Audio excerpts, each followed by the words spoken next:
प्रार्थना। गुरुर्ब्रह्मा गुरुर्विष्णु गुरुर्देवो महेश्वरः गुरुः साक्षात् परब्रह्म तस्मै श्री गुरवे नमः। ओम शांति शांति शांति। ऑलराइट, चलो enough। अच्छा, कल का याद है ना? हमने जो कल पढ़ा था, अनकवरिंग द जजेस कवर अप। अरे, फिर से डालना रह गया, मैं होमवर्क डालती हूँ ग्रुप पे। अनकवरिंग द जजेस गिफ्ट्स एंड लेटिंग द जज स्पीक। हाँ, ये हमने बात की थी। उसके बाद नेक्स्ट चैप्टर है 11, जैसे बताया था मैंने, स्ट्रेंथ। अब किसी भी चीज को बदलना है, कोई ट्रांसफॉर्मेशन लानी है, कोई भी चेंज हमको लाना है, तो ताकत तो लगती है। ये मन की ताकत है। शारीरिक ताकत से ज्यादा it's all about the will power की बात कर रहे हैं हम लोग। तो इसके बारे में सबसे पहले तो हमारा ये अंडरस्टैंडिंग है, जब जब हम विरोध करने को, ये मन का जो जजमेंट है, ये जो मन में से आते हुए हमारे ही विरुद्ध में जो अटैक्स है, जब भी हम इस चीज को सामना करने जाते हैं, हम देखते हैं कि बहुत बार असफल होते हैं। we keep failing. The inner judge keeps judging you all the time. We keep judging other people. People keep judging us. The whole thing goes on and on. और फिर वो हम जितनी कोशिश करते हैं, उतना वो और मुश्किल जब हमको दिखता है, तो हम सोचते हैं द जज is bigger, quicker and more powerful than I am. हमको लगता है कि जज बहुत बड़ा है, बहुत फास्ट है, और मुझसे बहुत ज्यादा ताकतवर है, बहुत ज्यादा पावरफुल है। This conditioned experience is one of the major barriers to confronting the जज। और फिर हम प्रयत्न छोड़ देते हैं, क्योंकि हमने ये समझ जाता है कि ये अंदर से, यार ये चुप नहीं बैठने वाला, ये तो अपने को जज करते ही रहेगा। कितने बार इतना पढ़ा, इतना सीखा, इतना समझा, लेकिन अगर तुम किसी भी चीज में खुद को कम समझते हो, और तुम बाद में एफर्मेशन भी चालू कर दो कि नहीं नहीं, मैं कम नहीं हूँ, I am enough, I am not weak. If you keep start saying that I am not weak, I am strong, I am strong, I am strong, अंदर का जज तो तुम्हें हर मोड़ पे याद दिलाता है, लेकिन तुम वीक हो। तुम कितनी भी बार खुद से बोल लो तुम स्ट्रांग हो, स्ट्रांग हो, स्ट्रांग हो, ये बाहर से, लेकिन एक्चुअली तुम वीक हो। और फिर हमें लगता है यार एफर्मेशन करके क्या फायदा है, अल्टीमेटली वो अंदर का जज जो है वो तो जीतने ही वाला है। हाँ, तो ये हमारा, और इसलिए फिर हम उसको विरोध करना छोड़ देते हैं। तो जब हम स्ट्रेंथ की बात कर रहे हैं, जब हम ताकत की बात कर रहे हैं, तो ये स्ट्रेंथ और ताकत, इसके बारे में थोड़ा सा पढ़ती हूँ। साइड हेडिंग उन्होंने दिया है essential strength. Essential. This brings us to the next quality of your true nature which is strength. True nature यानी हमारी आत्मा, आत्मा की एक शक्ति है कि वो शक्तिवान है। हाँ, ये आत्मा की एक शक्ति है। ठीक है। How do you usually define strength? अब देखो, अगर हमसे पूछा जाए कि स्ट्रेंथ को तुम कैसे डिफाइन करोगे तुम्हारे हिसाब से, एनीबडी वुड लाइक टू से कि कैसे स्ट्रेंथ, यानी तुम, what do you understand by the word strength? कोई बताना चाहेगा कि स्ट्रेंथ यानी क्या? अ, अशी कॅपॅबिलिटी की कुठल्याही परिस्थितीत नॉर्मल राहायला आपल्याला जी काय मदत करते. हाँ, मग ती मानसिक, तू मेंटल स्ट्रेंथ म्हणते? मेंटल आहे, हो हाँ, मेंटल आहे. राईट, आणि म्हणजे मला फिजिकल पेक्षा मेंटल जास्त कामाची वाटते. वाटते। ओके, ऑल राईट, पण स्ट्रेंथ हा शब्द काय म्हणतो? काय अर्थ लागतो? शब्दार्थ विचारते मी। स्ट्रेंथचा शब्दार्थ काय काय येतो? ताकत, कॉन्फिडेंस। कॉन्फिडेंस। स्ट्रेंथ और कॉन्फिडेंस दो अलग चीजें होती है। ताकद। ताकद। ताकद हा शब्द एक पॉवर बसतो, पॉवर पॉवर हा शब्द बसतो. Right. Okay. So I will. So they have given us the for most people it is a force. हाँ, विल पावर है या ये जो एसेंशियल स्ट्रेंथ है, ये स्ट्रेंथ है यानी एक ताकत है, एक फोर्स है. It's a force, it is a power, it is hardness, strong रहना. Right. It is muscle. Strength किसका होता है? मसल का होता है. इंटिमिडेशन, उस बाबा उसके त्याच्या नादी कोण लागणार? तो फार ताकदवान माणूस आहे. That kind of a strength. ठीक है. तो इंटिमिडेशन, इंटेंसिटी जो बहुत तीव्र है, तो ये भी स्ट्रेंथ बनता है. मैसिव एनर्जी, जिसके पास बहुत ताकत है, क्या 440 वोल्ट, बहुत ज्यादा ताकत है. Right. So that is massive energy. On a physical level, strength is pictured in our society as a contracted arm muscle. देखो, अगर समाज में हम देखें तो स्ट्रेंथ बोलेंगे तो शारीरिक शक्ति. अब शारीरिक शक्ति कैसे महसूस होती है? टेंस होती है, हार्ड होती है और सॉलिड होती है. वो जो लोग आर्म्स करते हैं ना, वो बोलते हैं, देख मेरे आर्म्स को हाथ लगा के देख, पत्थर जैसे इनके आर्म्स हो जाते हैं. राइट. इतनी ताकत उसकी बढ़ गई है. So when you want to feel और appear strong, what do you do? अगर समझो सामने से तुम्हें कोई भी अटैक आ रहा है और तुमको दिखाना है मैं नहीं डरता हूं, तो तुम क्या करोगे? जब मैंने अभी किया है ना, तुरंत तुम अपने बॉडी को क्या करोगे? What will you do? When you want to feel और appear strong, you will tighten your body to create that sense of solidity and hardness. Body को टाइट करेंगे तो वो सॉलिड लगेगा, हार्ड लगेगा. Right. The problem is this results in rigidity. लेकिन वो दिखने को अच्छा दिखता है, लेकिन इसका ये इसका होता क्या है? Rigidity, inflexibility and defensiveness. मैं नहीं झुकने वाला, मैं नहीं सुनने वाला. सो डिफेंसिवनेस है और इनफ्लेक्सिबिलिटी, मैं नहीं मुड़ूंगा. राइट. तो मैं फ्लेक्सिबल, जो सुनने का, अच्छा हाँ चलो तुम बताओ तुम्हारा क्या कहना है, ये अप्रोच नहीं है. हाँ, क्या कह रहे हो तुम? Like inflexible. तो ये अप्रोच बन जाता है. इन कॉन्ट्रास्ट, लेकिन उसके विरुद्ध में, if you have no feeling of density, tension और forcefulness, you tend to consider yourself weak. और अगर तुम बॉडी टाइट नहीं कर रहे हो, अगर तुम फोर्स नहीं कर रहे हो, अपना ताकत नहीं दिखा रहे हो, तो तुम्हें क्या लगता है कि तुम वीक हो. लोगों को क्या लगता है कि तुम वीक हो, because your body has not tightened up. वो रिजिडिटी, वो टाइटनेस तुमने दर्शाया नहीं है, तो तुम वीक लगते हो. For most people it is difficult to feel strong and fluid. अब स्ट्रॉन्ग भी लगूं और बॉडी को टाइट भी ना करूं. आया ध्यान में? अगर स्ट्रेंथ दिखाने को बॉडी को टाइट कर देते, मसल स्ट्रेंथ दिखाना है तो टाइट कर देते, आ जा मैं तेरे को दिखाता हूँ. लेकिन आ जा मैं तेरे को दिखाता हूँ, वो फ्लूइडिटी भी रखनी है और वो स्ट्रेंथ भी दिखानी है. ये दोनों चीजें एक साथ करना लोगों को मुश्किल होता है. For most people it is difficult to feel strong and fluid, strong and open, और strong and vulnerable at the same time. खुद को खुला छोड़ दो, जो भी होना है होने दो, वो वल्नरेबिलिटी है. लेकिन स्ट्रेंथ भी दिखानी है और वल्नरेबल भी लेना रहना है, ये बहुत मुश्किल होता है. Alright. So these qualities can seem not just difficult to experience together, but mutually exclusive. If I am vulnerable, the last thing I'm feeling is strong. अगर मैं vulnerable feel कर रहा हूँ तो strong कैसे feel करूंगी? Right?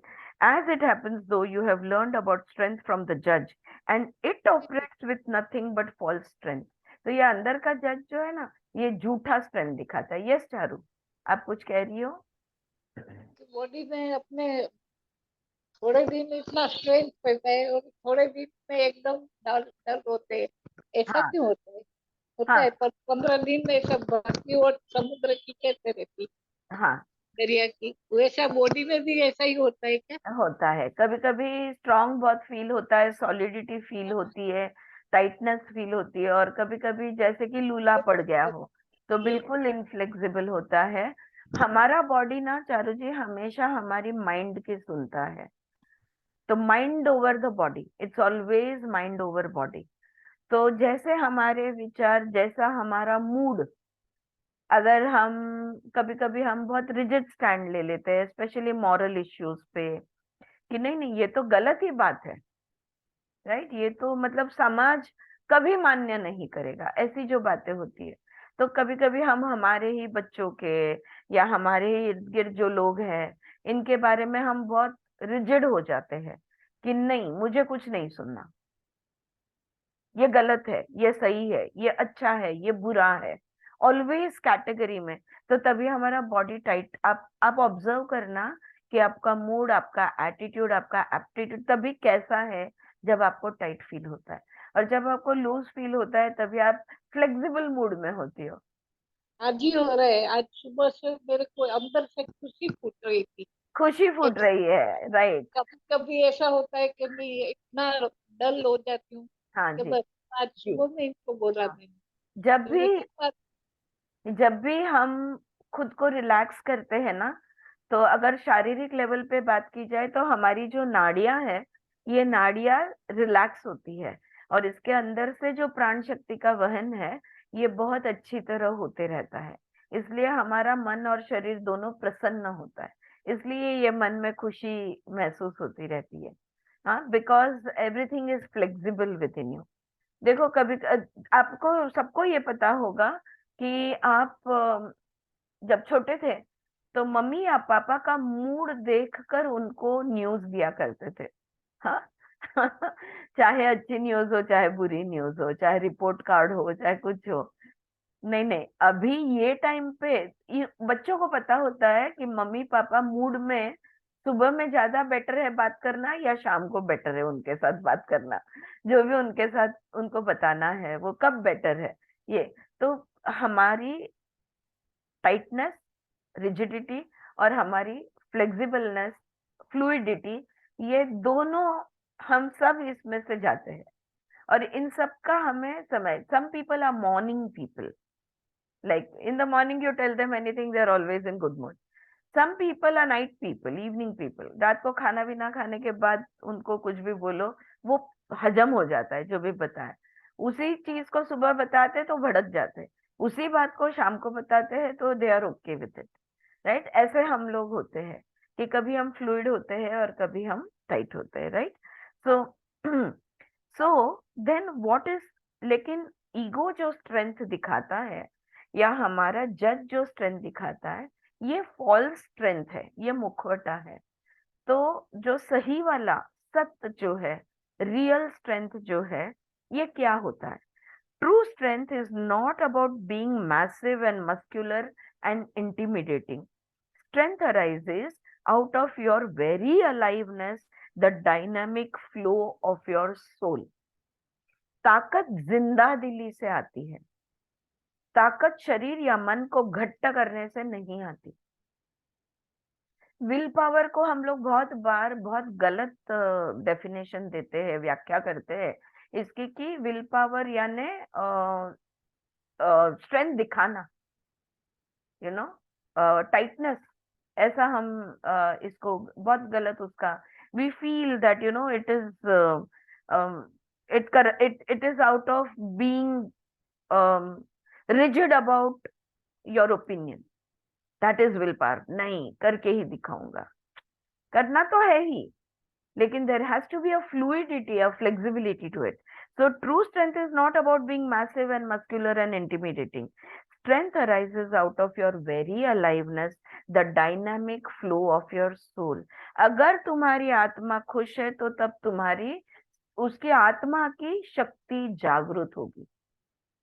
जब आत्मा तृप्त है, आत्मा खुश है, आत्मा शांत है, जो भी आपको जो शब्दों में समझ में आए, लेकिन अंदर से जब आप शांत, स्थिर, रिलैक्स्ड महसूस करते हो, तब तुम्हें जिंदा दिली लगेगी। तो जिंदा दिली से ताकत आती है।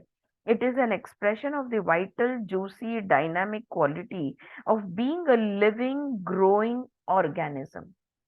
जब जब हम शांत है, रिलैक्स्ड है, खुश है, तो हमारी क्या हो रही है? उन्नति। हाँ? हमारा ग्रोथ हो रहा है, हम डेवलप हो रहे हैं, कोई कोई चीजों के बारे में हमारी अंडरस्टैंडिंग बढ़ रही है, या तो तुम्हारे मेरे उम्र के लोग हैं, हमारे बॉडी का जो घर्षण जो हो चुका है, वेर एंड टेयर, ये रिपेयर हो रहा है। जब भी हम चिंता में है, एंजाइटी, वरी, टेंशन, फ्रस्ट्रेशन, ये जब तभी हम कभी रिलैक्स महसूस नहीं कर सकते। और जब तुम रिलैक्स नहीं हो, तभी तुम इमरजेंसी मोड पे हो। और देखो, जैसे किसी भी देश में अगर इमरजेंसी डिक्लेयर हो जाती है, तो ग्रोथ एंड डेवलपमेंट के लिए, हेल्थ का डेवलपमेंट करो, लोगों का आरोग्य देखो, इसके लिए समय नहीं है। अभी क्या चल रहा है? इमरजेंसी। तो जब worry, tension, anxiety, all these things keep us in an emergency mode. There is no time for growth and development.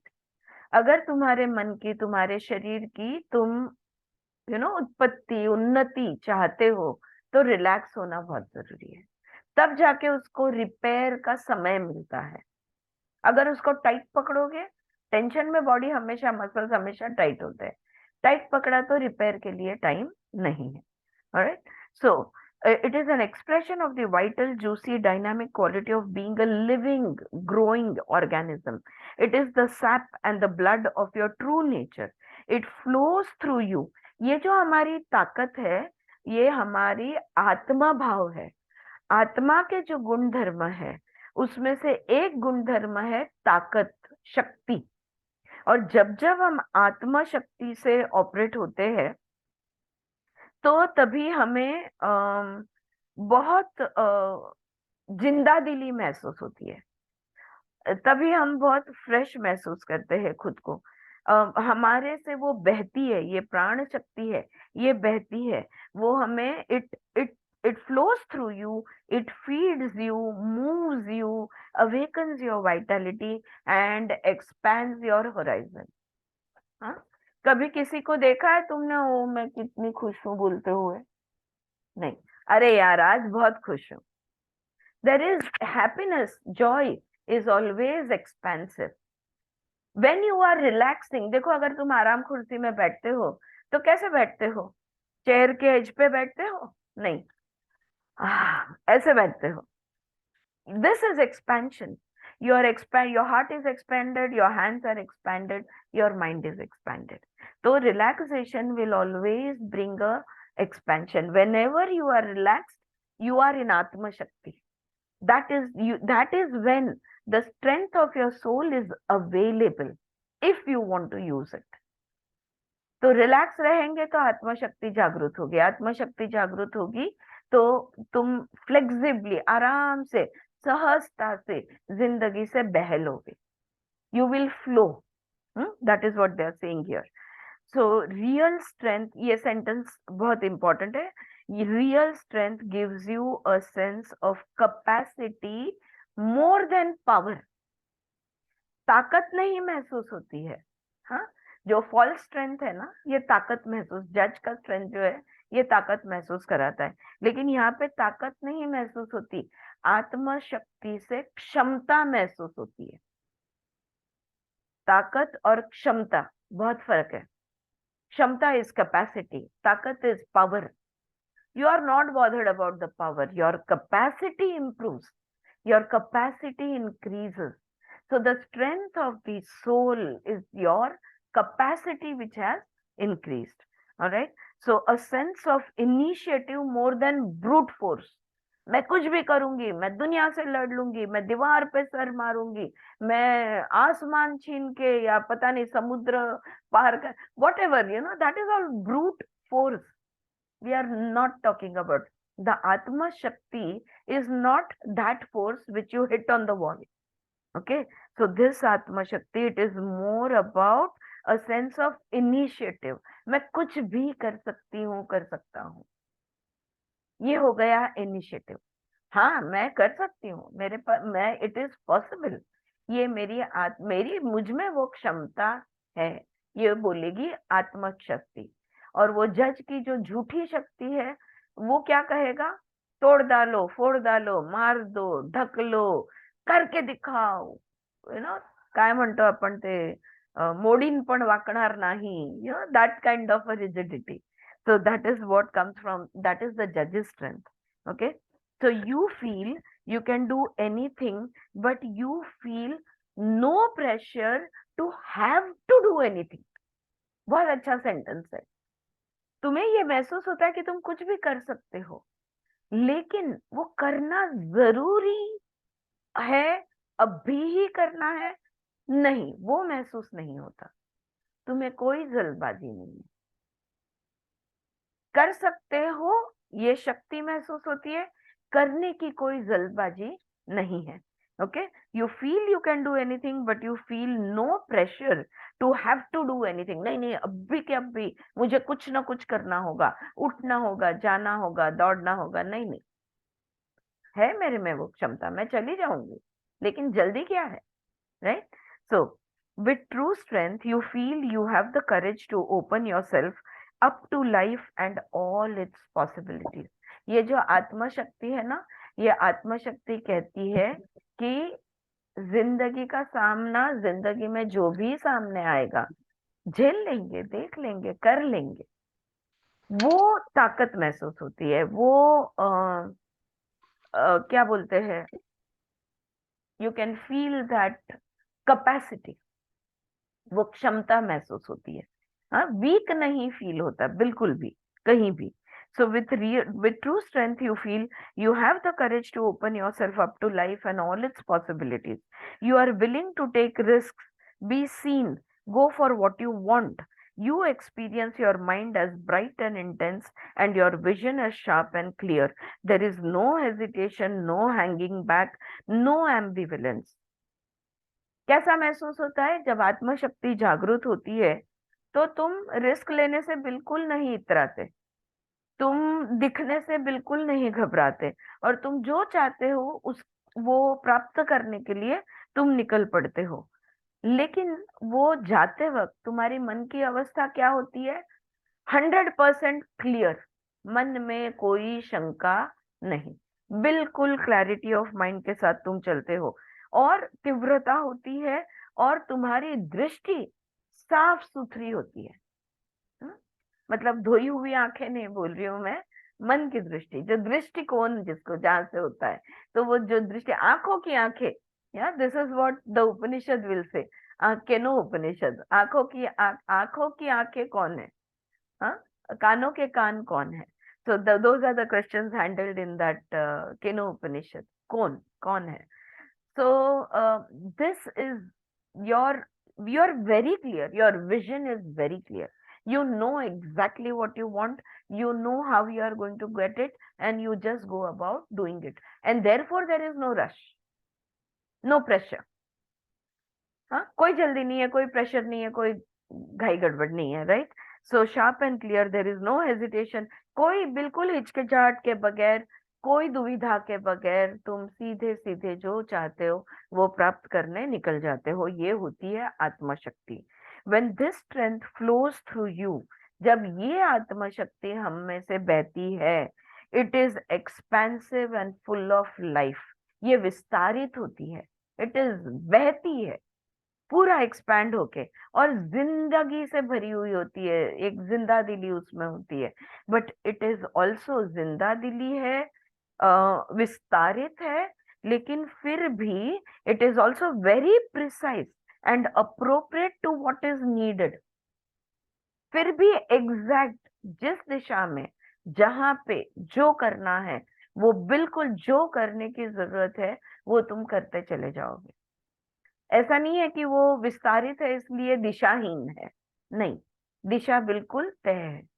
It can be as strong as a bulldozer, as hot as flowing as lava, और as delicate and precise as a needle. ये जो आत्मशक्ति होती है ना, वो bulldozer की भी ताकत दिखा सकती है, और वो धकधकता जो लावा यानी वॉल्केनो, व्हाट डू यू से इन हिंदी, वो जो ज्वालामुखी. ज्वालामुखी, हाँ, या वो ज्वालामुखी का जो ज्वाला है, उतना तपता हुआ भी हो सकता है, या तो वो एक सुई की नोक की तरह नाजुक और एग्जैक्ट भी हो सकता है. ये आत्मा शक्ति की क्षमता असीमित है, अनलिमिटेड है। नो एनर्जी इज वेस्टेड, इतनी सी भी ताकत वेस्ट नहीं होगी। No energy is wasted and you enjoy total flexibility and responsiveness. हर एक चीज का तुम सामना करोगे, हर एक चीज को तुम रेस्पॉन्ड करोगे और तुम फ्लेक्सिबल रहोगे। पानी कैसे? पानी को जहां मार्ग मिलेगा वो अपना मार्ग बनाते चले जाता है। कितने भी तुम उसके बीच में बांध डाल दो, वो जहां चांस मिलेगा, जहां मार्ग मिलेगा, वो निकल जाएगा, वो बहने लगेगा। बिल्कुल वैसे फ्लेक्सिबल हम बन जाते हैं। You feel a directness in dealing with your life. अब जिंदगी को ऐसे देखने की जरूरत नहीं है या अलग अलग चश्मे डालने की जरूरत नहीं है। जिंदगी को तुम प्रत्यक्ष अनुभव, हाँ, there is this beautiful word प्रत्यक्ष। प्रत्यक्ष इज वन ऑफ द प्रमाणस, राइट? तो वो प्रत्यक्ष तुमको डायरेक्ट एक्सपीरियंस विथ लाइफ। अब तुमको ना बीच में जज की जरूरत है, ना माँ के आवाज की, न पिता के आवाज की, न पत्नी या पति के आवाज की, कोई इंटरफियरेंस नहीं है। तुम डायरेक्टली लाइफ के साथ जुड़ जाते हो। Simplicity combined with a no nonsense quality. सहज है, सरल है, नो नॉनसेंस। कहानियां नहीं चाहिए, हाँ, स्टोरीज नहीं बनानी, ड्रामा नहीं करना, जो बोलना है सही बोलना, सीधे बात करना, राइट? इस तरह का। अबव ऑल, सबसे ज्यादा, you experience an immediacy of meeting the moment as it is, unencumbered by expectations, hopes और prejudices। हर क्षण को तुम फेस टू फेस मिलते हो, बिना किसी के अपेक्षा, कोई अपेक्षा के, बिना किसी आशाओं के, बिना किसी ओपिनियन के, मतलब प्रेजुडाइज, कि मुझे ये पसंद है ना पसंद है, बिना किसी जजमेंट के हर क्षण के साथ तुम डायरेक्ट अनुभव, प्रत्यक्ष अनुभव लेते चले जाते हो। आई am here passionately alive in my life. बहुत जिंदा दिली के साथ अब भी मैं यहाँ हूं, इस जिंदगी के साथ मैं हूं, मैं जिंदा हूं। ये जो बात है ना, दैट आई एम, मेडिटेशन में हम कहते हैं जस्ट बी, या you are alive in your life, अब भी तुम जिंदा हो।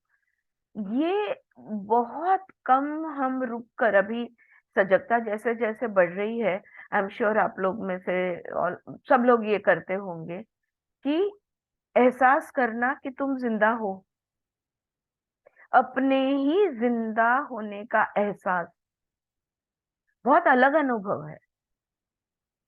हाँ, ये मैं जो भी कर रहती हूँ ना, कभी कभी जो भी करती होती हूँ, काम चालू रहता है, अचानक जो भी करती हूँ वो छोड़ देती हूँ और जस्ट एहसास करती हूँ कि मैं जिंदा हूँ, मैं अब भी हूँ, इस क्षण में हूँ, मैं हूँ, बस I am, that is all. वो एक एक्सपीरियंस दिन में कई बार हमने लेना है, खुद के अस्तित्व का एहसास, the sense of the aliveness, the sense that you are alive, your livingness. You have to you have to experience that yes, I am alive, I am here, I am in this moment, I am, अस्मि जैसे हम कहते हैं ना, मैं हूं, that's it, yeah।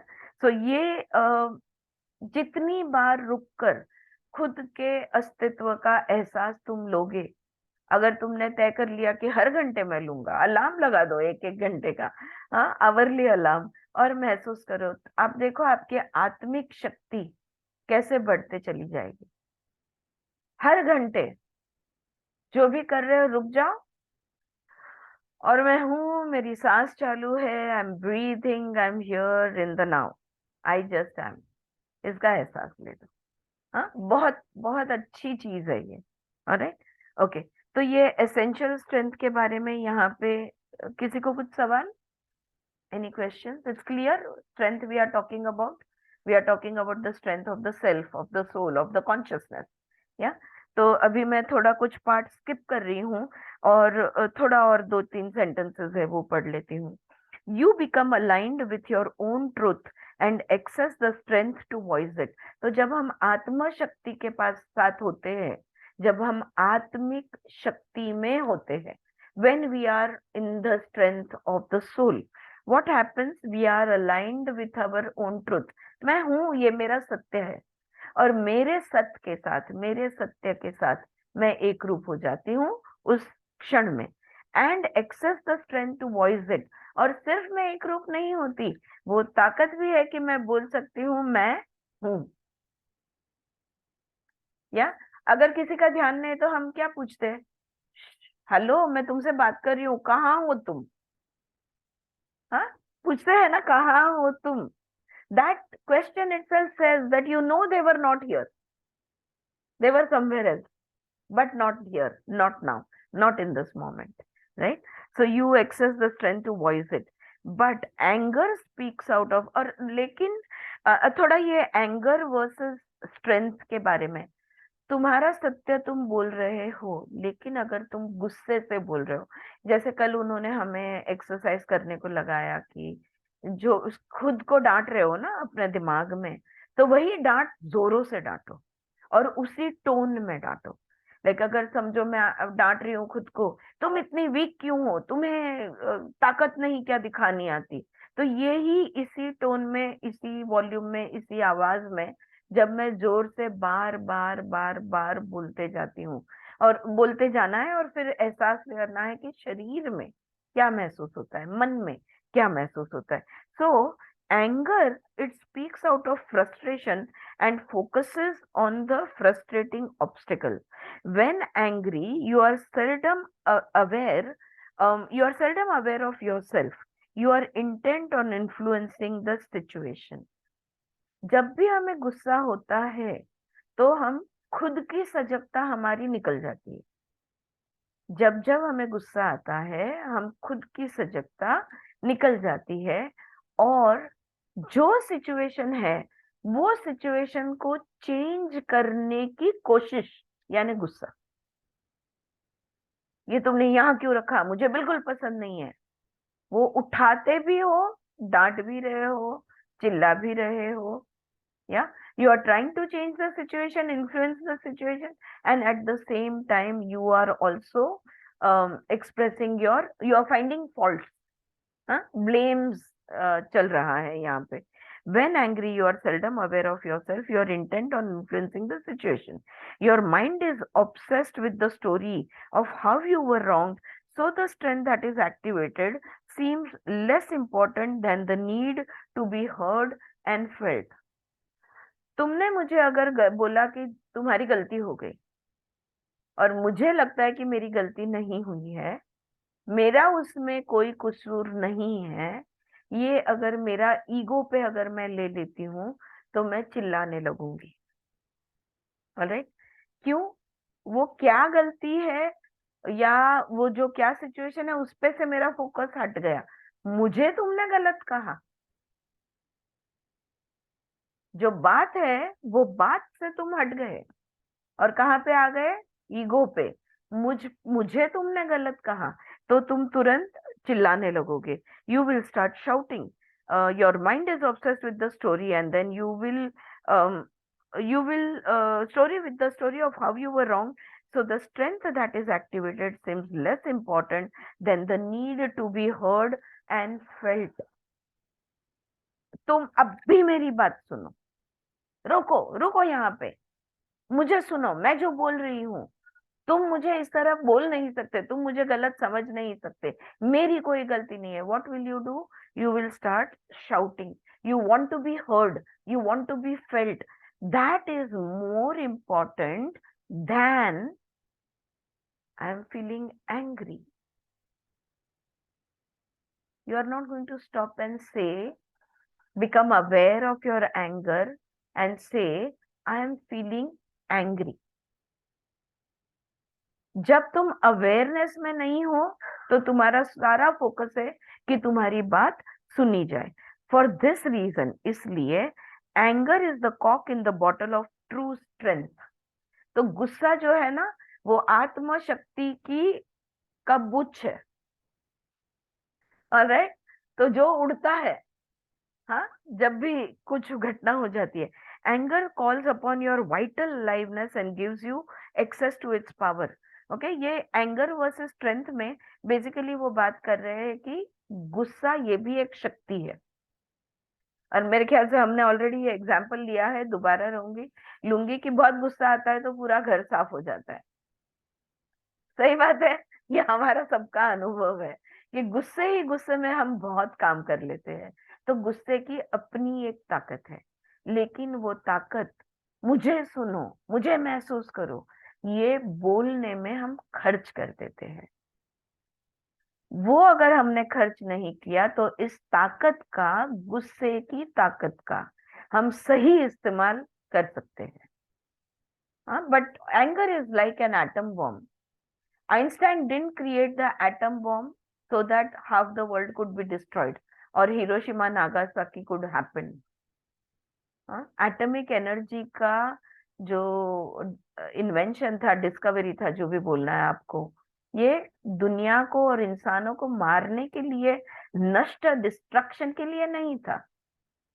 दुधारी तलवार कहते हैं इसे, काटती भी है, दोनों तरफ से हो सकता है, right? So even when you feel strong and powerful, at this एक minute, for this reason anger is the cock in the bottle of true strength. Anger calls upon your vital aliveness and gives you access to its power. At the same time, anger defines itself through resentment and frustration and refuses to let go of its object. ज्यादातर गुस्सा हम लोग frustrate होने के लिए use करें, उसका परिणाम फ्रस्ट्रेशन है, उसका परिणाम रिसेंटमेंट यानी द्वेष है।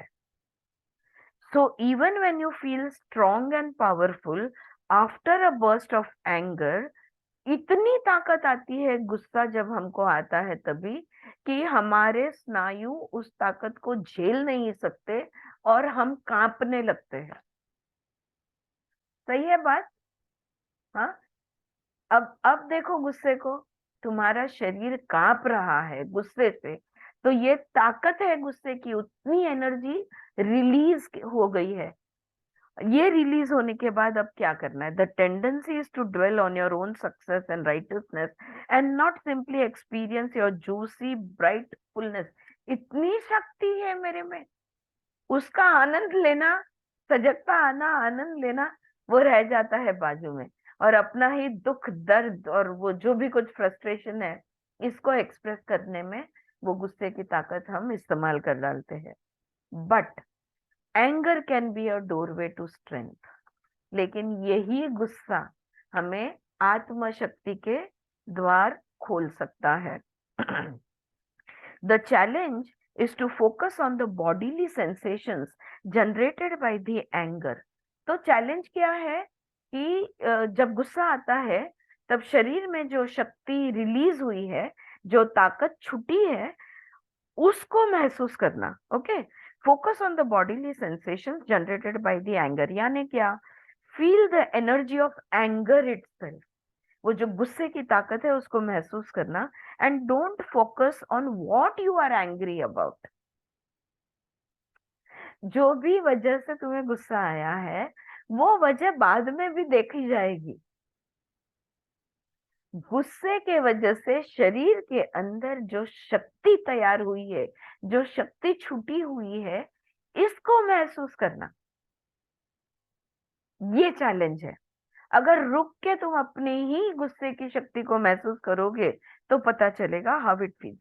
And so if you can let go of needing the story as a support, अगर तुम कहानी का आधार छोड़ दो, जो घटना हुई है उस घटने का आधार छोड़ दो, जिस व्यक्ति के साथ हुई है उस व्यक्ति को भी छोड़ दो, और सिर्फ गुस्से को महसूस करो। Feel the strength of the anger, forget all the other factors, उसको डिस्काउंट कर दो। then you can begin to taste your own vital expanded capacity with its clarity and certainty with no apologies. तो sorry कहने की संधि ही नहीं आएगी. You will not be sorry about your anger if you are able to feel its strength. ये यहाँ पे उन्होंने एक बात की है. ऑलराइट, ये चैप्टर के एंड पे एक एक्सरसाइज है जो मैं पढ़ूंगी. एक ही एक्सरसाइज है, चेकिंग फॉर अलाइवनेस. अपने ही जिंदा दिली को आप कैसे देखोगे, जानोगे, पहचानोगे? whenever you think of it, stop what you are doing and remind yourself that you are a living organism full of pulsating blood and vital energy. जो मैंने अभी थोड़ी देर पहले आपको किया कि रुक के अपने होने का एहसास, मैं जिंदा हूँ. हाँ, मेरे कण कण में खून बह रहा है, मेरे कण कण में सजगता है, मेरे कण कण में ताकत है, मेरे कण कण में जीवन है. ये महसूस करो. नोटिस वेदर और नॉट दैट फील्स ट्रू. अगर आप पहली बार कर रहे हो ना, तो मुझे कुछ नहीं लग रहा, ये हो सकता है कि मुझे कुछ नहीं फील हो रहा. ऑलराइट, इसलिए वो बोल रहे कि जो महसूस हो रहा है, क्या वो तुम्हें महसूस हो रहा है या नहीं, मुझे कुछ नहीं हो रहा, तो does not feel true. Take 3 deep breaths. 3 लंबी गहरी सांसें लेनी है. एंड विथ ईच, और हर सांस के साथ, imagine you are exhaling with intensity out of your eyes. वो जो ताकत है वो आंखों के माध्यम से, जब जब तुम श्वास छोड़ोगे, अगर तुमने ये श्वास लिया तो आंखों के माध्यम से तुमने वो शक्ति को एक्सप्रेस करना है. उसके बाद move your shoulders around and spread your fingers wide. Then make fist. अपने कंधे और उंगलियों की हालचाल करो. Do this 3 times. ये 3 बार करना है. Don't worry if you don't feel strength और अलाइवनेस. तुम जिंदा हो या जिंदा दिली अगर तुम्हें महसूस नहीं होती, कोई बात नहीं. अपने शोल्डर को रोटेट करो और अपने हाथों को, उंगलियों को 3 बार घुमाओ, सांस छोड़ते हुए. Often we must start by feeling the lack of a quality before we can feel the quality itself. कई बार ऐसा होता है कि कुछ नहीं महसूस हो रहा, उस पे से ही हाँ कुछ कुछ महसूस हो रहा है, इस पर हम जाते हैं. simply allow whatever is there without rejection या और judgment. जो भी महसूस हो रहा है, ना उसको रिजेक्ट करना है, ना उसको जज करना है. बिना किसी रिसेंटमेंट में, बिना किसी जजमेंट के साथ जो हो रहा है उसको होने देना. Practice awareness and staying with your experience. Practice क्या करनी है? सजगता, और जो होने की, अस्तित्व के एहसास का जो अनुभव है, इस अनुभव के साथ रहना है और सजगता अपनी बढ़ानी है. Any question? ये स्ट्रेंथ के बारे में कोई कुछ शेयर करना चाहता है, कुछ ऐड करना चाहेगा या कुछ पूछना चाहोगे तो बोलो.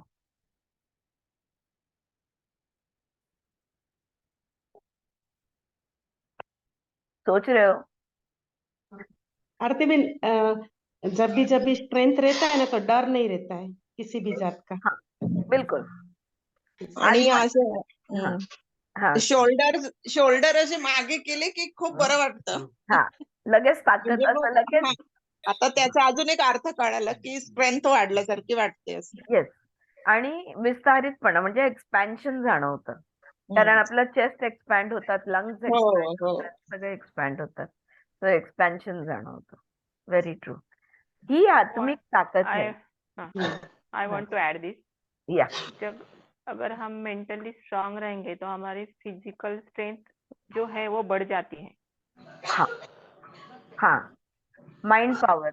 वो क्या what you are saying is no, वो कहानी मुझे याद आती है कि एक बच्चा कुएं में गिर जाता है, और तुला आठवते ती स्टोरी, और वो रस्सी पकड़ के लटकते रहता है, और उसका भाई होता है साथ में. वो जाके कुछ या पता नहीं होता है, कुछ 8 घंटे या 10 घंटे वो रस्सी पकड़ के लटकते कुएं में रहता है.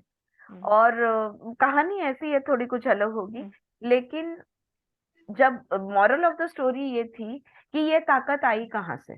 कहाँ से? हाँ, तो एक्चुअली वो जो उदाहरण है, वो स्टोरी जो कही गई थी, वो नेगेटिव टॉक के बारे में कही गई थी कि उसको किसी ने नहीं कहा था कि तुम ये कर सकते नहीं हो, ये तुमसे ना होगा, ये किसी ने नहीं बोला था, इसलिए वो कर पाया। तो the story was about that, but way what you are saying is also applies over here. वो थोड़ी हाथों की ताकत है जो 10 घंटे तक डोरी नहीं छोड़ रहा है, रस्सी नहीं छोड़ रहा है, वो तो माइंड की ही ताकत है। हाँ, but the story it was in a different way कि because nobody told him that he could not, so he could do it. Yeah, that was the अभी पिछले हफ्ते मैंने फिल्म देखी ऊंचाई। हाँ, अमिताभ बच्चन, अनुपम खेर, बोमन ईरानी और डैनी। डैनी डेंजल, या हाँ, वो इस उम्र में मीन्स अब 70 के बाद डैनी का सपना पूरा करने के लिए एवरेस्ट बेस कैंप तक जाते हैं। ओहो, जो that's physical the strength story. बिल्कुल नहीं है उनके पास, जो जाते हैं वो सिर्फ मेंटल Mind स्ट्रेंथ strength. लेके जाते हैं, माइंड के ऊपर। Yes. बहुत अच्छी फिल्म थी, बहुत ही हाँ, अच्छी। मेरे को भी अभी है तो recommend जरूर किया। देखना। मैंने भी देखी, बहुत अच्छी है। हाँ, हाँ ना, हाँ। हाँ, मेरी बाकी है देखेंगे। All right. और आरती बहन, एक लेसन दिया था ना आपने अगले वीक जी के माइंड से, हार्ट से और नाभि से, जी तीनों में से किधर से हम लोग रिएक्शन करते हैं, एंगेज ज्यादा। होते हैं। जी तो वही दिन क्लास मेरा खत्म हुआ और सीधा मैं बेडरूम में गई और मेरी लड़की को बोला कि तू तेरा ड्रेस मेरे को बैग में डाल के दे।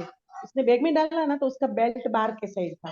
तो मैं उसको बोला तुम अच्छी तरह डालो ना, ऐसा बेल्ट बाहर रखा है। तो उसने मुझे सीधा मस्ती में बोला हाउसवाइफ होती है ऐसी है, ऐसा सूचना देती सीधा है। हाँ। तो मेरे अंदर से सीधा रिएक्शन आया, रिएक्शन चालू हुआ और अपना लेसन याद आया, हाँ। इधर ही स्टॉप हो गया और मैं हंसने को लगी। मैं हाँ उसको समझाने वाली थी, मतलब हाँ, हाउसवाइफ को तो क्या समझती हो, यानी ये बड़ बड़ बड़ बहुत कुछ, लेकिन बोल कुछ देती। भी नहीं, पूरा सेंटेंस भी 1/4 ही आया और हाँ पूरा जाग गई। हाँ, तो ये माइंड से तुमने ऑपरेट किया, मतलब हेड से तुमने हाँ ऑपरेट किया। हाँ हाँ, तो ज्यादातर तुम हेड से ऑपरेट करती हो, ये तुम्हारा अनुभव है हाँ, पहले ज्यादातर। मैं, हाँ ज्यादातर माइंड से, और मैं ट्रू हूँ वो समझाने के लिए मैं पहले बहुत दलीलू करती थी, हाँ, और उसकी एनालिसिस। वजह से हाँ, हाँ एनालिसिस आता है यानी हेड यूज करना। हाँ।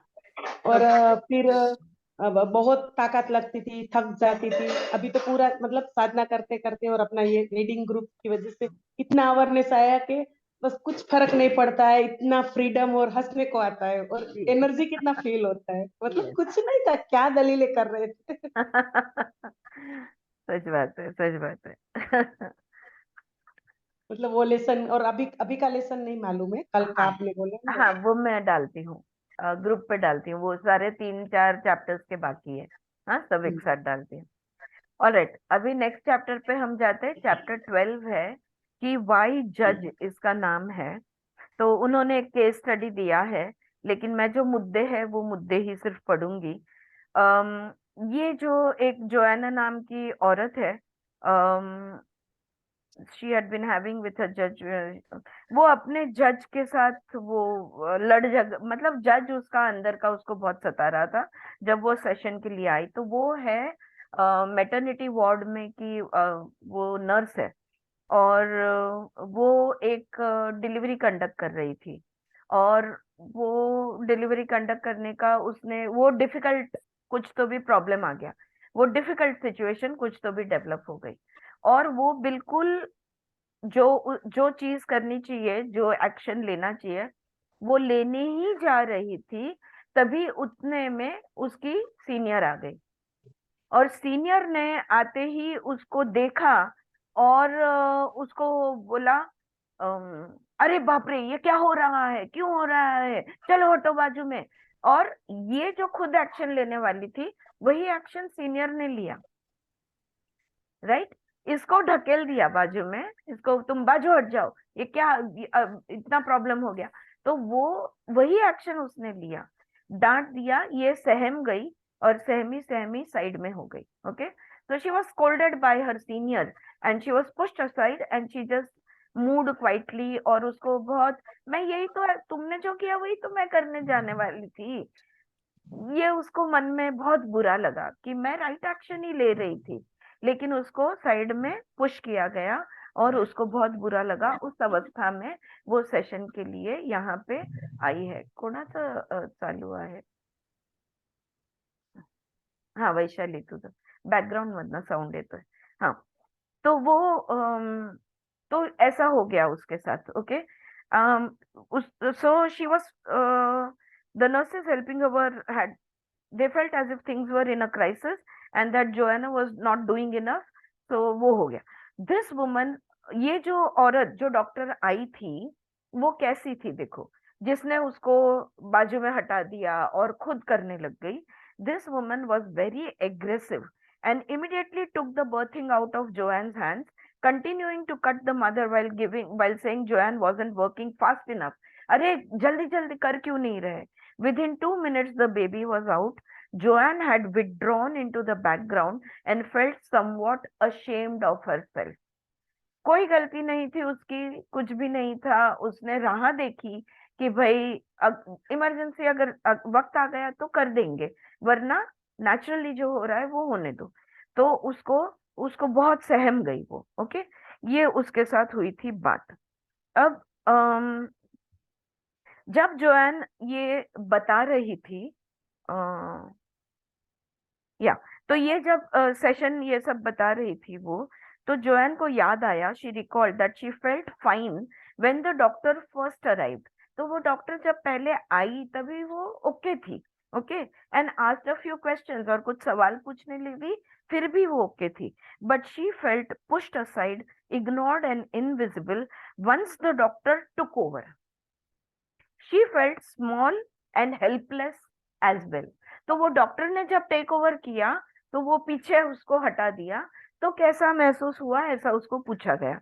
तो उसने कहा कि शी फेल्ट इग्नोर्ड, जैसे कि वो कोई मायने रखती ही नहीं है, जैसे कि उसका कोई अस्तित्व नहीं है, जैसे कि वो दिखती भी नहीं है।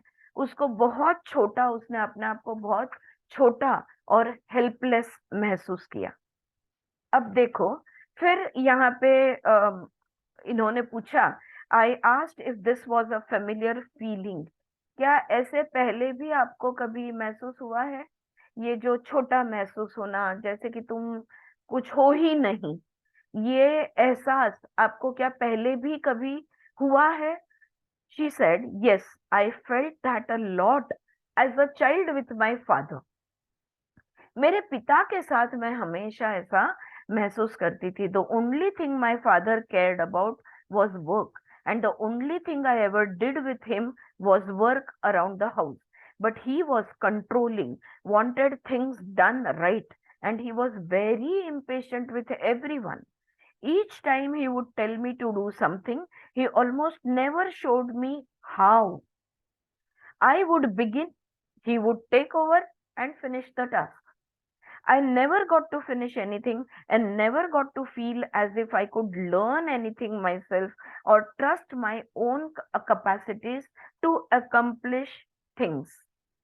बोलते हैं, हाँ, बचपन में पिता के साथ हमेशा ऐसा होता था। मेरे पिताजी हर वक्त काम करते रहते थे और चाहते थे कि हम भी हर वक्त काम करते रहे। और वो जब भी मुझे कोई काम देते थे तो उन्होंने कभी मुझे समझाया नहीं, सिखाया नहीं या दिखाया नहीं कि देखो ये काम इस तरह से करना है, और फिर रुको कि वो बच्चा काम कर ले या कर रहा है या नहीं, ये देखते हुए रुको। वो कभी नहीं रुकते थे। वो मुझे काम देते थे, मैं जब काम स्टार्ट कर देती थी तो वो इम्पेशेंट हो जाते थे, मुझे ढकेल देते थे, बाजू हटो, और वो खुद करने लग जाते थे। तो इसके वजह से ना उन्होंने कभी सिखाया, ना मुझे अपने आप, खुद की गलतियां भी अगर हो गई तो भी हम सीखते हैं, राइट? तो वो मैं सीख पाई। तो ये कभी भी मुझे अपनी क्षमता से मैं कुछ पूरा कर सकती हूँ, ये मुझे कभी भी करने को नहीं मिला। At that time it was true. अब देखो, ये हो गई एक सेशन, एक कहानी हो गई एक व्यक्ति की। जब वो छोटी थी, जब उसके पिताजी उसे हटा देते थे और खुद करने लग जाती थी, तो क्या उसके पास वो ताकत थी कि वो पिता का विरोध करे, पिताजी को ढकल दे और बोले आपने मेरे को बोला है ना करने को, मैं करूंगी, मुझे पूरा करने दो? क्या उसमें वो ताकत थी या नहीं? हाँ या ना? नहीं। अब वो बड़ी हो गई है, क्या अब उसके पास वो क्षमता है, वो ताकत है? अब भी वो बड़ी हो गई है, अब वो थोड़ी 5 साल की बच्ची है।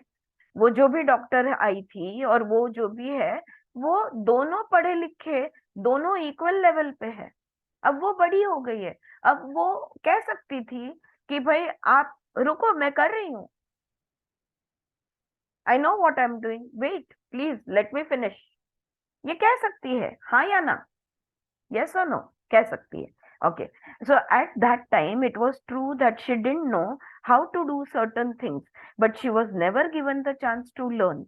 I asked if the incident with the doctor felt similar, and she said yes, it felt exactly like that. A big person who knows what to do stepped in, took over, and finished something for me, and I was left feeling totally unseen, small, helpless and incapable. Okay, आया ध्यान में? हाँ, या it's clear right? सो वैसा ही महसूस हुआ उसने अभी. After exploring how this incident played directly into that old pattern with her father, I asked Joanne to look at the way the incident was not the same, even though it had evoked that ignored, rejected child self-image in her. She thought a few moments and then said, first, I knew what I was doing last night. I was not ignorant like I was as a child. Second, I saw that the doctor was not acting like my father. She was just doing what she felt was necessary, and it had nothing to do with me as a midwife. In other words, the doctor was not making any statement to her about her competence or the lack of it. Last, she realized that the doctor was not in control as her father had been,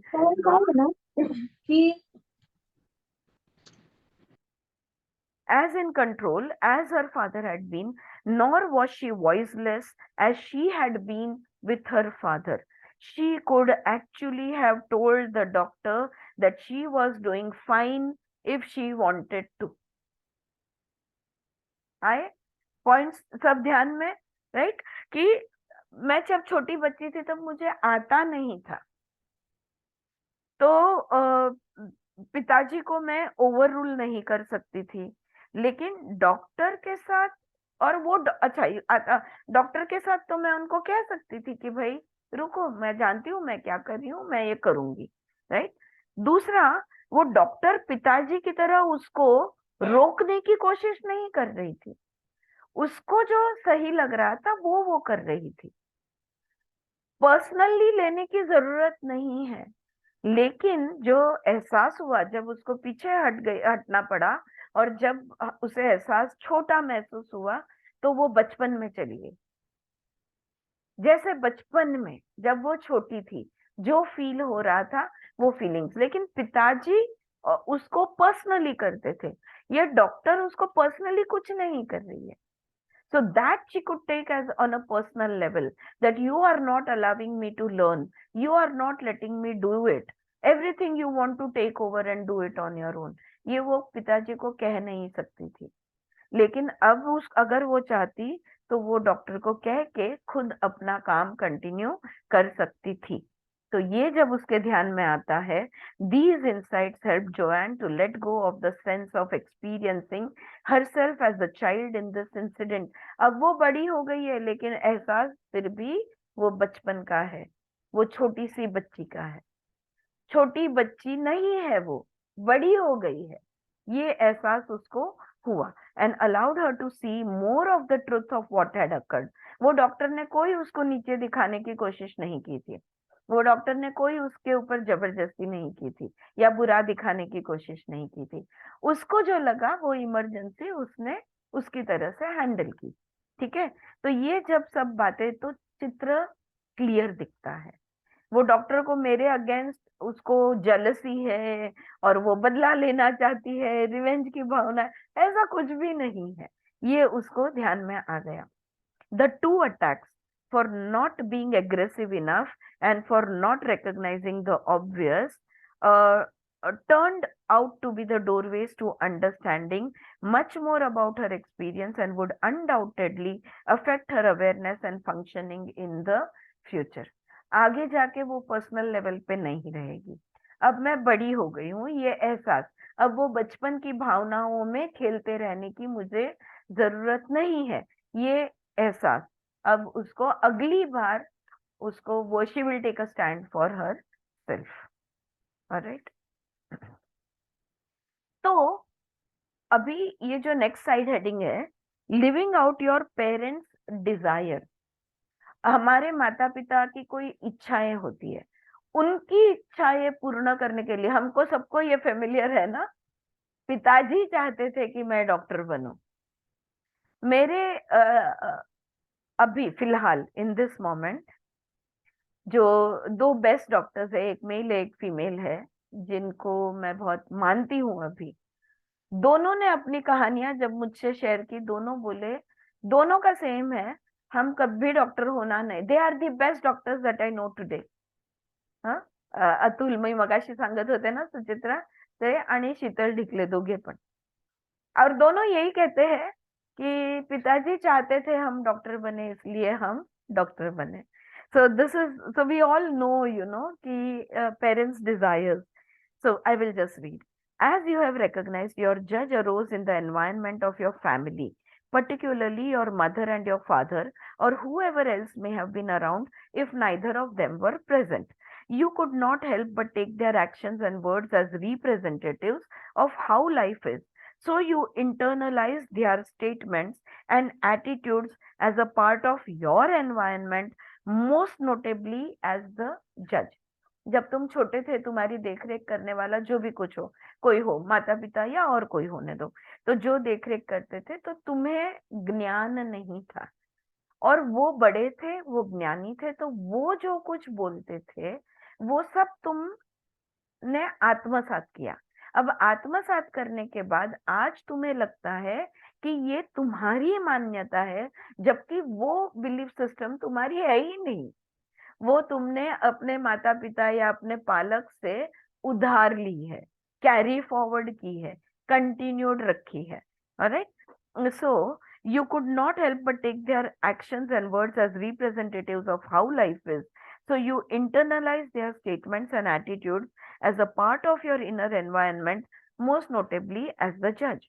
Because of this process of internalizing, you still live out of your parental environment, and it is difficult to separate your sense of yourself from your parents and their desires and expectations of you and of themselves. जो भी अपेक्षाएं, जो भी इच्छाएं हमारे माता पिता हमारे साथ रखते हैं, वो हम आत्मसात कर लेते हैं और हमें लगता है कि ये मेरी इच्छा है, जबकि वो तुम्हारी इच्छा कभी थी ही नहीं। ऑलराइट, दिस रिमाइंड्स मी, मेरी बेटी के साथ, मतलब मेरी और मेरे मम्मी का जो रिलेशनशिप रहा है, मेरी और मेरी बेटी का रिलेशनशिप ऑब्वियसली अलग है। हाँ, हर एक का अलग होता है। तो कभी कभी मैं कुछ चीजें बच्ची को बोलती थी, तो वो हमेशा, उसने मुझे ये वो बोल देती थी, ये तुम चाहती हो, ये मैं नहीं चाहती। ऑलराइट, अब देखो हम लोग अवेयर एंड रिलैक्स्ड, रोटी कपड़ा मकान सब सुख सुविधाएं सब कुछ है, हम रिलैक्स्ड एनवायरनमेंट में रहते हैं। मुझे सिर्फ एक ही बेटी है, बेटा और एक बेटी है, तो संवाद जो होता है ना, वो लेवल पे होता है, सत्य को पकड़ के होता है, ट्रुथ के ज्यादा साथ में होता है, क्योंकि we can afford to do that, right, we have that luxury. So she will tell me that no mummy, this is your desire, you don't put it on me. बहुत मेरे बच्चे छोटे थे तब से वो ये बोलने लग गए कि नहीं, ये तुम्हारी इच्छा है, this is not what I want. जब भी उनके पिता कभी बेटे को बोल देते थे ना कि तुमको इतना कुछ मिल रहा है, हमको नहीं मिला, तो वो कहता था तो इसमें मेरी गलती कहाँ है? तुम्हारे पिता वेल ऑफ नहीं होंगे, मेरे पिताजी बहुत वेल ऑफ है। तो तुम्हारा चीज जो है वो मुझे एप्लीकेबल कहाँ होता है? हम्म? अब आज अब ये मैं दिल की बात अपनी बता रही हूँ, मेरी मम्मी भी यहाँ पे बैठी है, बहुत सालों बाद मम्मी रहने आई है मेरे साथ, और कोई कोई सेंटेंसेस जो है जो मैं बोलती आई हूँ, वही सेंटेंसेस, वो स्टेटमेंट्स जिसको हम बोल सकते हैं, मेरी मम्मी बोलती है। और तब मुझे स्ट्राइक होता है, ओ ये मम्मी का स्टेटमेंट है, और ये पढ़ते हुए मुझे एहसास हो रहा है, ये I am realising that I have picked up दो statements from her, and till today I am making दो statement because I have taken them from her. So this is how it happens. Okay, अब आगे इसका पढ़ते हैं, तो just एक example बात समझ में आने के लिए, आगे उनका क्या कहना है देखते हैं. The more objective you can become about what the situation was when you were growing up, the more clearly and intelligently you can deal with your judge. तो अंदर की आवाज, हमारे केयर टेकर की आवाज, हमारे पेरेंट या पालक की आवाज होती है जो हमारे सर में बजती है. तो अब जब हम सिचुएशन को ऑब्जेक्टिवली अगर हमने देखा, हाँ, जैसा है वैसा अगर हमने देखा, तो ये अंदर की आवाज जो है इसके साथ हम डील कर पाएंगे. We can deal with it. Often when a mother is relating to a child, she is expressing her own needs, her fears and expectations about life through that relationship. हर माँ अपने बच्चे के साथ उस संबंध के माध्यम से अपनी नीड्स है, अपने फियर्स है और अपनी अपेक्षाएं, एक्सपेक्टेशंस है, ये ही दर्शाती होती है. उसके अनुभवों में से आया हुआ जो भी डर है, अपेक्षा है, वार्निंग है, जो भी कुछ है, वो उसके अनुभव में से हुआ है. इसका ये मतलब नहीं है कि तुम्हें वो अनुभव हुआ है या तुम्हारा भी ऐसा ही अनुभव रहेगा, ये तो मतलब नहीं बनता, right? Furthermore, her action towards the child may lie anywhere on the continuum from simply dealing with her own needs to responding to those of the child. अभी समझो, जब वो इंटरेक्शन हो रहा है माँ बच्चे का, तब माँ की अवस्था कैसी है उस पर निर्भर होता है कि वो अपनी स्थिति दर्शा रही है या बच्चे की जो स्थिति है उसको समझा रही है या उससे डील कर रही है, उसको दर्शा रही है. कहीं से पूरा स्पेक्ट्रम है, का कुछ भी हो सकता है, ये end to that end. Either she is expressing her own needs and fears or expectations, or maybe she is expressing the child's fears or needs or expectations. It can be either of that, both. Thus, what the child receives in the interaction may be irrelevant for him, partly appropriate to his situation, or exactly what he needs. तो वो माँ वो बच्चे को exactly वो बच्चे की जो जरूरियात है इसको पूर्ण करती, यानी जो सवाल है बच्चे के सवाल का जवाब देती हो सकती है, या तो वो सिचुएशन के हिसाब से वो जवाब देती है, या वो बच्चे को वो क्या जवाब देती है उससे कोई लेना देना ना हो, ये भी हो सकता है. तो ये रेस्पॉन्सेस है अलग अलग जो हो सकते हैं.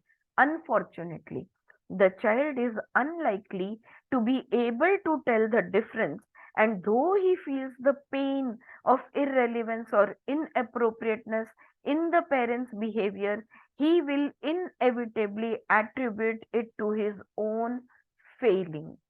किस वजह से पिताजी ने ये बोल दिया या मम्मी ने ये बोल दिया, ये वो बच्चा वो समझने की क्षमता उसमें नहीं है, तो उसे क्या लगता है, मैं ही कहीं तो भी गलत हूं, मुझसे ही कहीं तो चूक हो गई है, गलती मेरी है. In other words, the lack of awareness and presence in the parent becomes a part of the child's जज. तो वो जो असावध माता या पिता का जो भी बोलना या रेस्पॉन्स था, वो बच्चे के अंदर की आवाज बन जाती है। और जब भी वैसी सिचुएशंस वो बच्चे की जिंदगी में आएगी बड़े होने के बाद भी, तो वो अंदर की आवाज, जज की आवाज बनकर वही रेस्पॉन्स उसको, वही रिएक्शन उसको मिलेगा। As a child you could seldom recognize the lack of attunement in your parents, but as an adult you can. जब तुम बच्चे थे तब तुम्हें नहीं समझ में आया कि ये एक्शन माता ने या पिता ने या जो भी तुम्हें देख संभालने वाला है, उसने ये एक्शन क्यों ली, उसने ये शब्द क्यों कहे।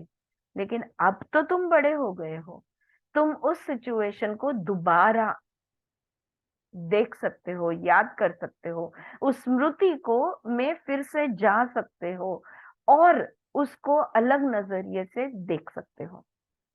जैसे PLR में हम कहते हैं reliving is relieving.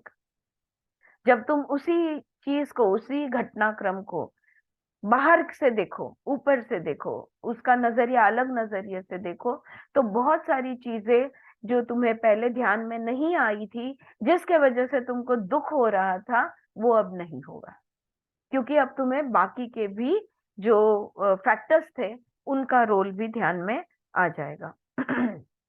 Okay, so learn as much as you can about how your parents thought, felt and behaved in your family. तो अब क्या करना होगा कि मम्मी ऐसी थी तो ऐसी क्यों थी, डैडी ऐसा था तो ऐसा क्यों था, या तुमने संभालने वाला जैसा था वो वैसा क्यों था, उसको, उसके दृष्टिकोण से उसको समझने की कोशिश करोगे तो दुख को छोड़ पाओगे।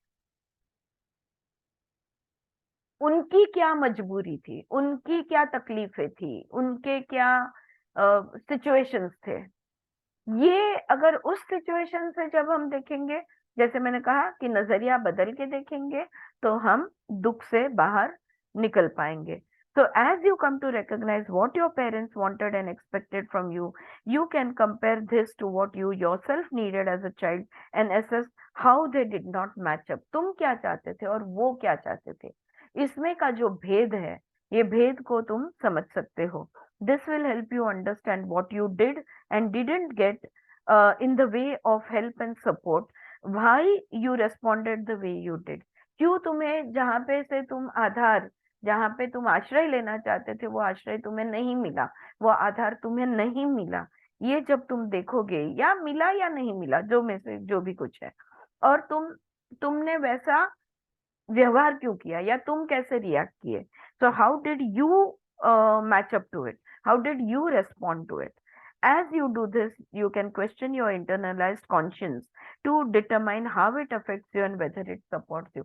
इसके वजह से मेरे साथ जिंदगी में कब कब क्या क्या होते गया, इसके वजह से मेरी पर्सनालिटी कैसे बनती गई, आज मैं जब मुड़ के देखूंगी, फिर समझूंगी, तो मैं उस चीज को लेट गो कर सकूंगी। अगर छोड़ना है तो छोड़ दो, अगर फिक्स करना है तो फिक्स करो, जो भी करने की जरूरत है वो कर सकूंगी। और इस तरह से करना है कि वो आधार बनकर, वो जो भी हुआ था वो तुम्हारा आधार बन जाए। Can you recognise that your जज treats you with the same lack of attunement as your parents did long ago. अगर तुम्हारे और तुम्हारे माता पिता का नजरिया मिलता नहीं था, एक मत नव्हते, if you were not having, you were not on the same page, now when you look back you can understand why you were not on the same page, क्यों तुम दोनों एक नजरिया तुम्हारा नहीं था। फिर तुम्हें पता चलेगा कि तुम्हारा जज का और तुम्हारा नजरिया एक क्यों नहीं है।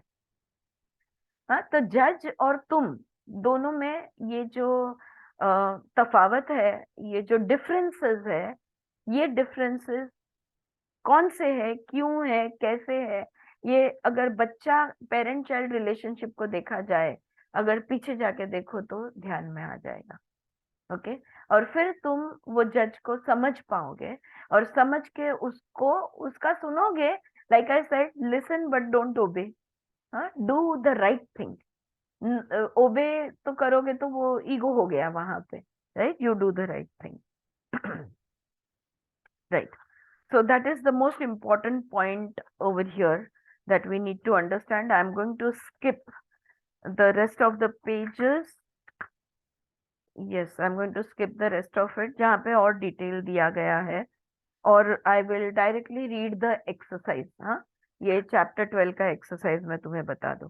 Seeing how you are your parents' child, अपने माता पिता का बच्चा, अपने पेरेंट का तुम बच्चा कैसे हो, ये देखना. Take some time to write about what your parents wanted for you and from you. Paper pen ले लो और तुम्हारे तुम्हारे पिता, जो भी इन्फ्लुएंसर है तुम्हारे पेरेंट्स में से, जो भी ज्यादा इन्फ्लुएंस करता है तुम्हें, या जो भी, दोनों भी, वो तुमसे क्या चाहते थे, और तुमसे क्या चाहते थे, और तुम्हारे लिए क्या चाहते थे. यानी कि तुम्हारे लिए उनके कौन से सपने थे कहो, या अपेक्षाएं थी. मैं चाहती हूँ कि मेरी बच्ची को, वो बच्चे चाहे या ना चाहे, मैं चाहूँ मेरे बच्चे को ये जिंदगी में ये मिले. सो दैट इज फॉर यू. और फ्रॉम यू, मैं चाहती हूँ कि मेरा बच्चा बड़ा होके ये करे वो करे मेरे लिए, या वट एवर. तो for you and from you. What did they want you to be and why, वो क्या चाहते थे तुम क्या बनो, और ऐसा वो क्यों चाहते थे. How did they communicate that and how did it affect you, ये बात उन्होंने तुमसे कैसे कही, कब कही, और वो जब बात तुमसे कही तब वो तुम पर क्या, उसका क्या परिणाम हुआ. ये अगला सवाल. Are you living out their dreams, trying to accomplish what they failed at, rebelling against what is so important for them. ये जो रियलिटी शोज है ना, वो गानों के शोज, वो कभी कभार रील्स वगैरह देख लेती हूँ, या कभी कोई प्रोग्राम में देख लेती हूँ, स्पेशली छोटे बच्चे डांस प्रोग्राम, सिंगिंग.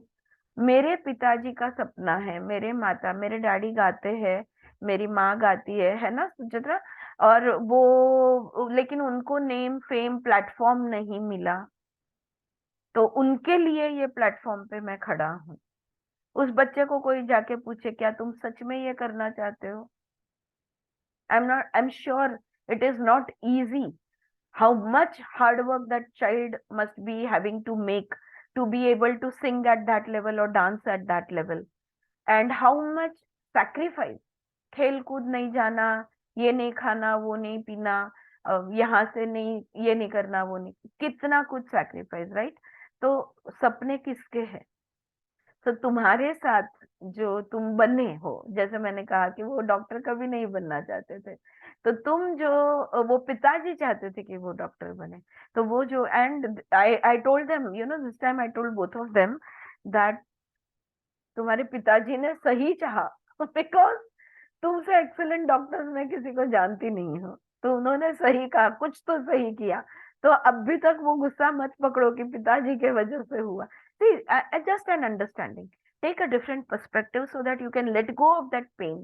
इतना सक्सेसफुल 25 साल 30 साल का करियर करने के बाद क्यों बोलेगा कि मैं कभी डॉक्टर नहीं बनना चाहती थी या चाहता था, वो तो डैडी ने जबरदस्ती मेडिकल में डाला. हाँ, सो युवराज है ना, क्रिकेटर युवराज, हाँ, वो भी ऐसे ही कहते थे, कह रहे मैं कभी क्रिकेटर, मेरे को क्रिकेट बिल्कुल भी नहीं पसंद था. His dad was a cricketer and he played few matches in with Indian team and he said मुझे क्रिकेट में बिल्कुल भी इंटरेस्ट नहीं था, उसको टेनिस फुटबॉल ये अच्छा लगता था, पर वो जबरदस्ती उसको जे लेके जाते थे, वो बेमन से खेलता था, मतलब वो प्रैक्टिस का जो ये रहता था ना, प्रैक्टिस ग्राउंड पे सब. he said I used to hate and their parents were separated. तो एक भाई माँ के साथ और ये फादर के साथ रह गया था, उसको वो भी एक था कि मैं, that parents have separated and he has not. Isn't it the one who also got cancer?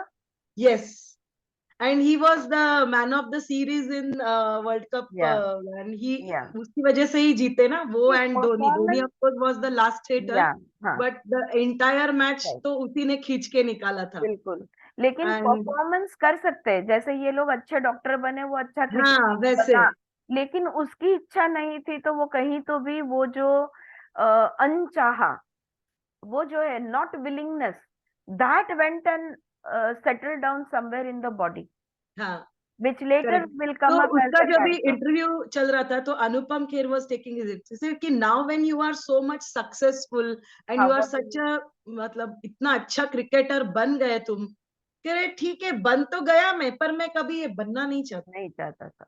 See, it will देखो तो always फुटबॉल reflect खेलना था, in मुझे life. तो टेनिस खेलना था।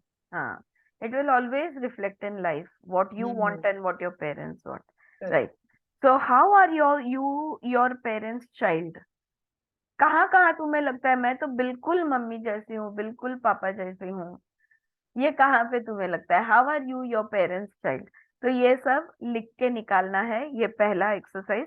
Friends, I know it is 4:32. Just give me 3 more minutes and I will just read these exercises and then we will stop. Noticing what your parents taught your judge. Explore the ways in which your judge acts like your mother and your father. How does the way you relate to yourself reflect how they related to you? तो वो अंदर daddy ज्यादा डांटते हैं या mummy ज्यादा डांटती है? आज भी अंदर से डांट, लाइक मुझे याद है मैं छोटी थी, my mother she is a perfectionist in a lot of things.